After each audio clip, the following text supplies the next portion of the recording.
Hello everyone. In this series of videos, we'll be talking about clock tree synthesis. So the word clock by itself tells us a lot of things. In our day-to-day life, we use the clock to plan our day-to-day activities. Similarly, the clock is used on a chip to plan various functionality of the chip. So for example, when we say clock tree synthesis, it actually means the following.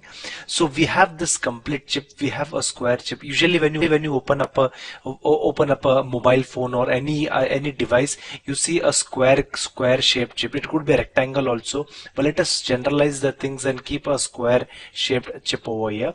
So on this chip you have this clock endpoints. All these white spots that you see, these are nothing but your flops, your flip-flops, the clock pins of the flip-flops. All these white spots are the flip-flops of your are the clock pins of the flip-flops, and these clock pins are spreaded around the complete chip. The count that I have shown over here are very handful. On a real chip you will have like millions of flops. So this particular so the job of the clock tree synthesis is to take this particular clock who has got this entry point at the bottom of the chip and supply this particular clock to each and every clock endpoint, and it should not be a random supply.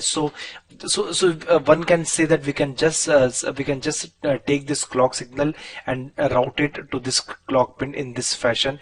We can take this clock signal and route it to this particular let's say clock pin in some right angle fashion. So these are all what the questions that will be coming out, and so there are different techniques of building a clock tree. So it is not a preferable way to directly connect this clock pin to this particular clock endpoint. There are certain parameters, there are certain qualities that this clock tree has to pass. It has to retain to those qualities. So in this series of videos, we'll be learning about techniques and the quality check parameters that is used to qualify the clock tree that we have built on a chip. So clock tree, it's a very important thing on a chip, because without the clock, the chip can't function. Basically, it's a pulse that you are going to send to the chip for it to function correctly, and the clock, if not built correctly, it might lead to sleepless nights towards the end, whenever there is a deadline or whenever there is a chip tape out. Keeping all those things into consideration, we have come up with a set of videos which will talk more about the quality checks, which will talk more about the things that you need to take care before even entering into building a clock tree for any kind of chip. So we'll be talking about those things more. We will be emphasizing on the concepts behind the clock tree, and those things will be taken care, and those things, if taken care in the very beginning of the clock tree, it will help us to build a tree with the expected parameters, with the expected quality, and that might not result into sleepless nights that we usually face during the tape out. So basically, if you build, the clock is the base of your chip. If you build the clock tree better, a lot of your problems get solved if you build a better clock tree. And basically, if a clock tree that is built passes the quality check parameters, which we will be talking about in this set of videos. So this set of videos will be all about clocks and all about clock and clock trees. So with the help of this particular topic, we have also tried to touch each and every corner of the VLSI. For example, it will also talk about MOSFETs. It will also talk about PMOS, NMOS, and a CMOS inverter, because we have to consider the power. And for learning the power, for knowing how to save power, we have to understand what is first of all, what are the different kinds of power, and how is it related to an inverter. If you take a small inverter, what all the power that are coming out of that inverter, we need to understand that part also. So this was a fairly decent topic to touch all those aspects of VLSI, right from MOSFETs to a bigger chip. So that's why we have chosen this topic as an introduction video to the VLSI chip design. So let's start. So let us try to see what all topics we will be covering in this set of videos. So we'll be starting with defining the quality check parameters: skew, power, latency, pulse width, and all those things. There will be a set of quality check parameters that we will be talking about. In the initial videos we'll be learning about what this quality check parameters are, basically the terms and terminologies with respect to all these quality check parameters. And second, we will be trying to understand what are all these checks. So what do you mean by power, what do you mean by latency, and techniques of how to control it. So we'll be looking into all those in this series of videos.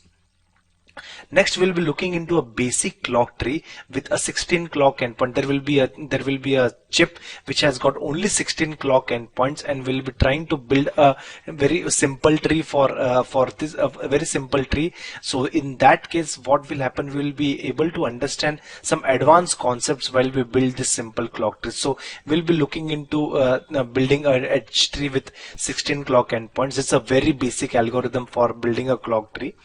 Next, we'll be qualifying the H tree that we have built against the parameters, against the CTS quality check parameters which we looked in the first initial set of videos. So this H tree will be qualified against skew, power, latency, and would be seen that what better could be done, or what better could have been done to get a better H tree. So we will be looking into all those.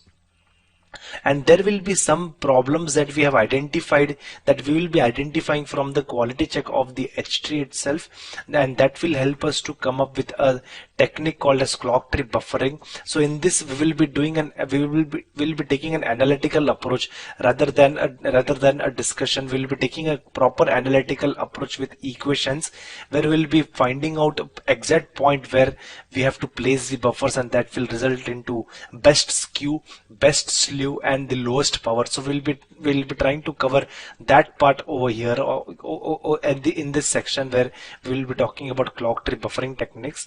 And then by using the clock tree buffering technique, we will apply this technique on an H tree and come up with a buffered H tree, and do all the set of quality check parameters that we did over here, and try to find out now what part is remaining out of the quality check that we missed over here. So we'll see the impact of clock tree buffering on a buffered H tree, and then see how the quality check parameters becomes even better when we do a buffered H tree. We'll be looking into that. Next, so this particular H tree will be a simple H tree with 16 clock endpoints, which has got a very regular and even spread. So we'll be looking into a technique where we place the flops randomly on a chip and try to build a tree out of it. So the concepts of the H tree will be still holding good for building a tree for this set of flops, but there will be some additional things that we need to take care of while building a tree for uneven spread of flops. So based on the concepts that we have learned from this five initial points, this will all be applied while building that H tree for uneven spread of flops. So that is quite interesting topic. So we will be looking into that as well.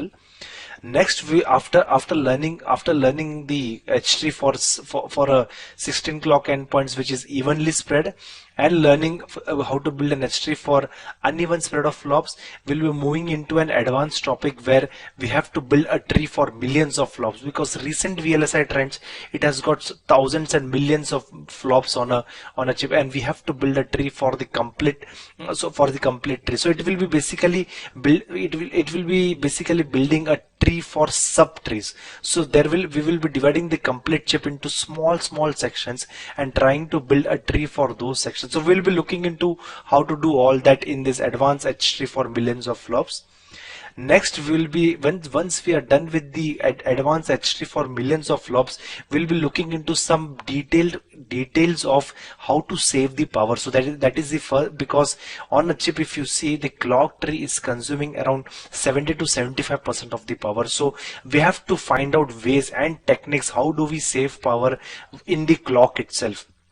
because there will be some technique to save the power, and that will save power, let's say around 50%, 60% power could be saved. So clock getting technique is a very good technique and a very interesting technique where we see how can we save power, and also while maintaining, while reducing the power in the clock tree, we also try to maintain the same skew, same latency, and all those things. We will look into all those things in this section where we talk about clock getting techniques and power over CTS.